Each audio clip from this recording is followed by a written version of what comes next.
So if it's wrong, no doubt Guy will tell me if it's wrong. I have every confidence he will. Right, here we go. The untold story of the giant salmon. I hatched from an egg in February 1774, just upstream from Brecon. I then spent 2 years in the river before migrating downriver as a smolt and entering the Severn estuary, before turning right to the Atlantic and swimming across that great ocean to Greenland and Iceland. All the time I was gorging myself on shrimp, prawn and krill. I then felt the urge to breed, so I swam back across the Atlantic and into the Severn estuary, before turning left up the River Usk. I swam past Newport on the tide. It was only a small town then. On I went past Newbridge-on-Usk, back upstream to the spawning grounds just above Brecon. There I completed mating with a salmon about my own size. I was around 24 pounds then. There is no rest for the wicked, so I set off again, back downstream as a kelp. That's a thin and slender fish after spawning. I made it back to the estuary, turning right once again to cross the Atlantic and off to Greenland and Iceland. I had this terrible sense of deja vu as I gorged myself on shrimp, prawn and krill. 3 more years feeding on this diet and then one final attempt at spawning for a second time. But would I make it? Didn't read that quite right. No problem back across the Atlantic and entering the Severn estuary, turning left up the Usk, past Newport on the tide and then Newbridge-on-Usk. But when I reached Lantrisant, disaster struck. Suddenly I found myself tangled in a fisherman's net. There was one man in a coracle and the other on the bank. Together they hauled me into the side of the river. One man had a heavy club and knocked me on the head.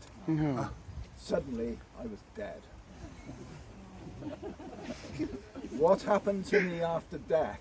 And there's quite a bit of speculation in this as well, but it's we know from historical books that the fish ended up in Bath. The route is what I would say is the most likely route. I was lifted out of the river by these 2 men, Mr. Rees and Mr. Lewis of Hanbury Estate, and carried to the Royal Oak pub in Lantrisant. There I was weighed at 68.5 pounds, a Welsh record or so I believe. The next morning I was put on the back of a cart by Messrs. Rees and Lewis and taken for display. First we stopped off at the nearby Greyhound Inn for people to gaze at me. Then it was off to Usk for more public display around the pubs and market. Then it followed, we went to Raglan and Monmouth before crossing the bridge over the River Wye at Monmouth and heading south to Chepstow via Llandogo and Tintern. A large crowd gathered in Chepstow before we crossed over the Wye and into England. We stopped off at Tidnam. A relative of mine was the vicar in Tidnam many years ago and is buried there. That's just a by the by. We stopped off at Tidnam before reaching Lydney. Another large group formed at Lydney. All the time I could feel myself slowly rotting inside. After Gloucester we headed south to Bath, where finally I rotted to pieces and I had to be thrown away. What a waste of my lovely flesh. I'll do a postscript on this as well, because it's not all bad news. The fish lived for about 8 years, 8 and a bit years, which is pretty good. And it had a successful spawning mission when it was about 24 pounds. It could have been a bit bigger than that. That 24 pounds is pretty much a guess. So it had one successful spawning mission, and then it went back to the Atlantic, came back in, and it got caught at Lantrisant. But it was a pretty swift ending. It was captured in a net, knocked on the head, and that was it. So that's not a bad way to go. If it had carried on for another spawning session, it probably would have died quite a miserable death as a Celt, having spawned a second time. And that, I'm afraid, is the end of the story. And Henry's just arrived at the end of the story. You can read it after. The legendary giant salmon of the River Usk.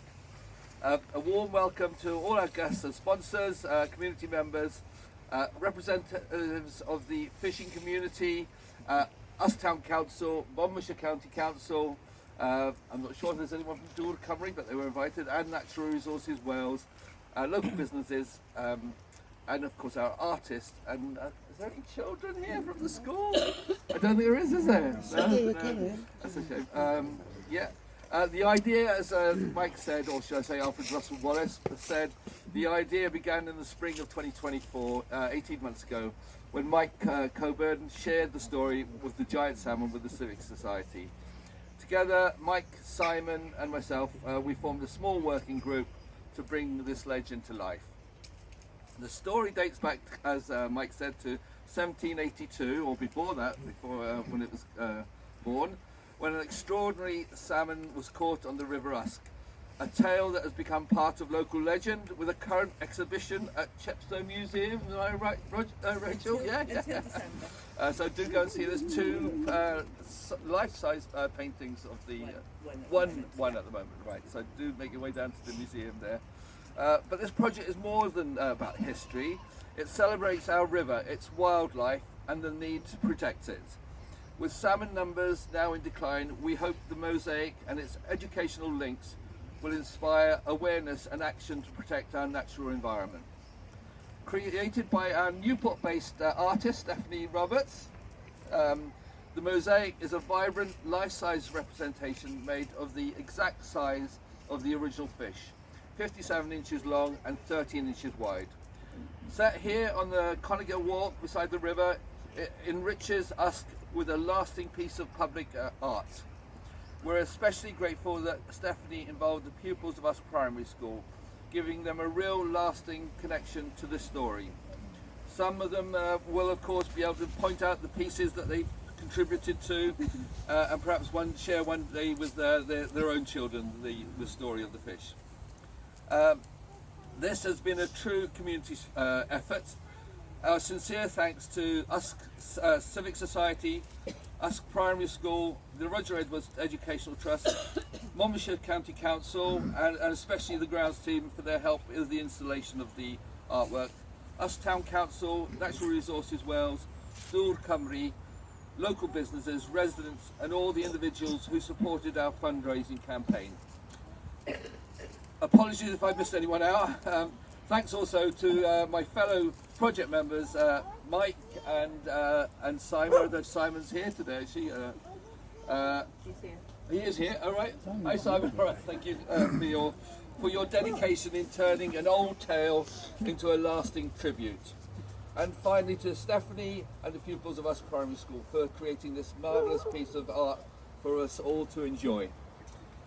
After 18 months of hard work and collaboration, we are proud to return the salmon to the River Usk as a symbol of our heritage and community spirit. Before inviting our Usk Civic Society President Martin Evans to say a few words, and inviting Jean Williams of Sweets Fishing Tackle fame to do the unveiling of the mosaic, I would like to first pass you over to our incredibly talented artist, Stephanie Roberts, to say a few words about the artwork and the story that was involved. Diolch yn fawr. Thank you all for coming. You've made an event of it, and thank you very much for the subcommittee on the Civic Society. I know they've done an awful lot of hard work in getting this together. I've seen the fish actually because I came before the sheet was on, and I must say it looks very happy in its environment, and I hope invokes the spirit of the original fish that was caught. I'm now going to take you back, before I introduce Jean, I'm going to take you back to Usk in the time of the Miss Flemings at the Cardiff Arms, and when Tommy Cooper used to pop in there occasionally for a pint. At that time, Usk had a famous son, and that famous son was Lionel Sweet, who is the world fly casting champion. Jean locally worked then in the shop, and she's owned the shop consequently, and I think it's been talked about in many national newspapers and made us rather famous, particularly for its salmon. So without further ado, I'll hand over to you, Jean. Thank you very much.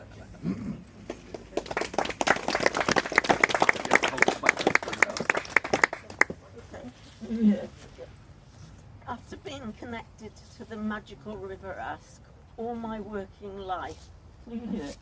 Yes, yes. Oh, I'll stop again then. After being connected to the magical River Usk all my working life, and having lots of fond memories of the river, I am delighted to perform this honour of unveiling this beautiful salmon.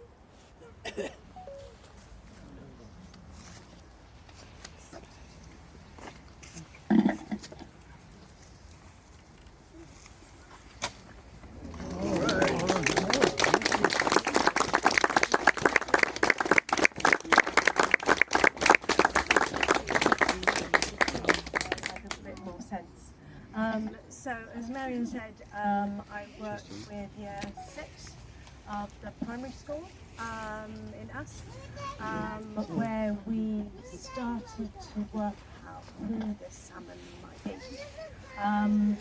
I told a story, a little like Mike's story, maybe not quite so brutal. I was told off by Mary. But I kept it real. It's a fact of what happened to this salmon, and the children found it incredibly sad that the salmon didn't come to good use for the village, and was not eaten and enjoyed by everyone. But that's the way it goes when you're the biggest, it seems. So there was immediate a sense of love, I suppose, towards this salmon that they heard about. And that became a real driving force to the inspiration of what was going to adorn of the body of the salmon itself. As you can see, the brown patination on her body is through research that the children did on love spoons and identity, and they wanted to put hearts all over it, and if you look close you can see that within the love spoon Celtic knotwork inspired design there are little hearts that we made up a bit more subtle and bright red. We wanted to look at all sorts of different aspects of the identity of this salmon. Who was it? Who was she? What was she doing? What was her life all about, and how can we celebrate all stages of that? And you can see that really subtly inside the salmon there are the different stages of the salmon's growth within inside her body. And we also wanted to reflect what the waters would have been like back in 1782. And that is reflected in her face, where you can see the sort of pure, clean waters reflected in a blue blush on her cheeks.